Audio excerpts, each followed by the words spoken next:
കഥ നടക്കുന്നത് എവിടെയാ? കഥ നടക്കുന്നത് അങ്ങ് ആലപ്പുഴയിൽ.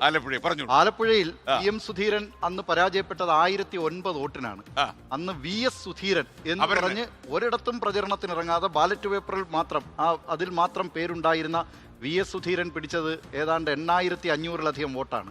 VM സുധീരൻ 1000-ൽ പരം വോട്ടിന് തോക്കാൻ കാരണക്കാരൻ മുഖ്യ പങ്ക് വഹിച്ചത് ഈ VS സുധീരനാണ്.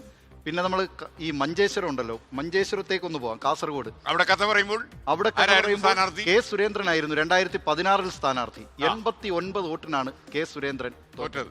ഒരു K സുരേന്ദ്രൻ ഉണ്ടായിരുന്നു സ്വതന്ത്രനായിട്ട്. പുള്ളി 450 വോട്ട് പിടിച്ചു. അപ്പൊ അങ്ങനെ ഈ അപരന്മാർ ചിലർക്ക് പണി കൊടുത്ത കഥയുമുണ്ട്. അപ്പൊ പേരാവൂരില് കഥ പറയേണ്ടി വരാതിരിക്കട്ടെ എന്ന് നമുക്ക് മഞ്ചേശ്വരത്ത് ഇത്തവണ AK മഷറഫ മത്സരിക്കുന്നത്.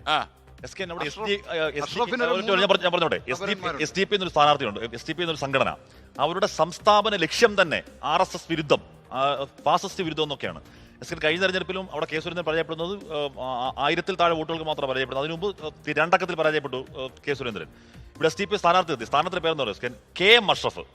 ആ സ്ഥാനാർത്ഥിയുടെ പേര് അഷ്റഫ് ബേഡജ എന്നുള്ളതാണ്.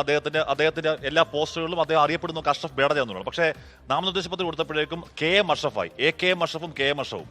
അതായത് അവിടെ K സുരേന്ദ്രൻ ജയിച്ചാലും സാരമില്ല, അവിടുത്തെ ലീഗ് സ്ഥാനാർത്ഥി തോൽക്കണം എന്ന മട്ടിൽ അവിടെ ഒരു വിമത സ്ഥാനാർത്ഥി കൂടി ഉണ്ട്. മഞ്ചേശ്വരത്ത് ഈ പറഞ്ഞ വിമത ശല്യം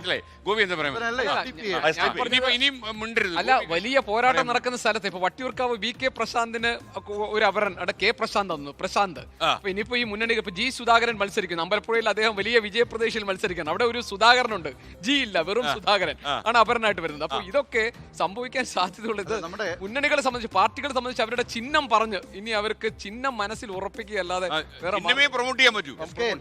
അത് മാത്രമല്ല, ഈ 2019 ലോക്സഭാ തെരഞ്ഞെടുപ്പിൽ രാഹുൽ ഗാന്ധി വയനാട്ടിൽ വന്ന് മത്സരിച്ചപ്പോൾ അവിടെയും ഉണ്ടായി നമ്മുടെ തിരുവനന്തപുരംകാരൻ രാഹുൽ ഗാന്ധി, കൊച്ചാപ്പി എന്നറിയപ്പെടുന്ന രാഹുൽ ഗാന്ധി പോയി നാമനിർദ്ദേശ പത്രിക കൊടുത്തു. സ്ഥലം തിരുവനന്തപുരംകാരനല്ല, കാര്യവട്ടം കോളേജിൽ, കാര്യവട്ടം ക്യാമ്പസിൽ പഠിക്കുന്ന ആളായിരുന്നു. അച്ഛൻ പഴയ കോൺഗ്രസ് പ്രവർത്തകനായിരുന്നു. അതുകൊണ്ട് മൂത്ത മകന് രാജീവ് ഗാന്ധി എന്നും ഇളയ മകന് രാഹുൽ ഗാന്ധി എന്നും പേരിട്ടു. പക്ഷേ ഈ രാഹുൽ ഗാന്ധി SFIയുടെ പ്രവർത്തകനായി മാറി കാര്യവട്ടം ക്യാമ്പസിൽ വന്നിട്ട്